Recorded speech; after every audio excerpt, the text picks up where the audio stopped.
আমাদের নবী একটা, আল্লাহ রাসূল সাল্লাল্লাহু আলাইহি ওয়াসাল্লাম, আর সব আসমানি নবী, কিতাব এবং ফেরেশতার প্রতি বিশ্বাসটা থেকে ঈমান নষ্ট হয়ে যায়। আমানতু বিল্লাহি ওয়া মালাইকাতিহি ওয়া কুতুবিহি, একদম ডাইরেক্ট বলা আছে ঈমানের অংশ এগুলো। বুঝছেন? তকদিরে ভালো মন্দ, আখিরাতের বিচার সব। এরপর আমাদের আল্লাহ, আরেকটা কি এক আছে আমাদের আসমানি কিতাব আল কোরআন। আল কোরআনটাই হচ্ছে আল্লাহর জবান। আল্লাহ রাসূল সাল্লাল্লাহু আরবি ভাষায় দেখে আল্লাহ আরবি ভাষায় এটা নাজিল করছে। লৌহ মাহফুজে কিন্তু এই ভাষাতে এটা লিপিবদ্ধ আছে।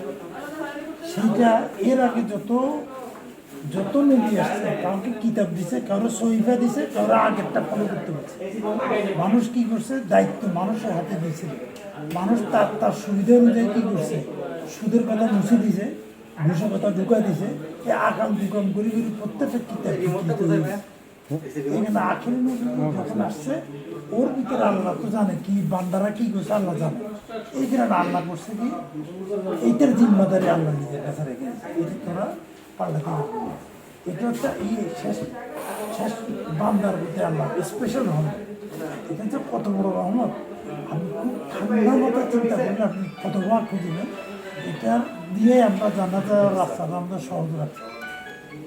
আসসালামকে আমরা নবী হিসেবে পাইয়া, একটা ইমানের একটা অংশ এরকম যে আল্লাহ তোমার মালিক হিসেবে পাইয়া, আমার নবী মুহাম্মদ সাল্লাল্লাহু আলাইহি ওয়াসাল্লামকে পাইয়া, এই দ্বীন ইসলামকে পাইয়া, আর হেদায়েতের গ্রন্থ কোরআনকে পাইয়া আমি সন্তুষ্ট, আমি সকল আদায় করি। এটি ইমানের একটা পার্ট। আচ্ছা, এরকম কোনো মিলাদা তো আছে না?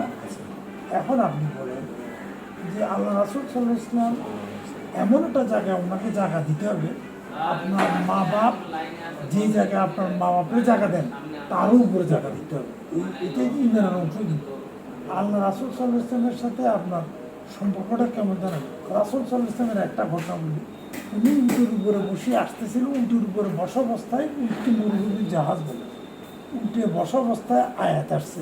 উট মাটিতে বসি এমনভাবে দাবি গেছে, উটের মুখ মাটির বালির ভিতরে চাপি গেছে এবং উট নিজে বলতেছে যে আমি তো মারা যাবো। বুঝছেন? সেই ওই শেষ হয়েছে তখন। তাহলে আপনি বুঝেন যে ওই কি ভাত, যে ভাত উৎস হইতে পারে না, তাহলে সেই অনুযায়ী আমি আপনি পড়ে যাচ্ছি। আল্লাহ রাসূল সিনার উপরে এই ভার আসছে।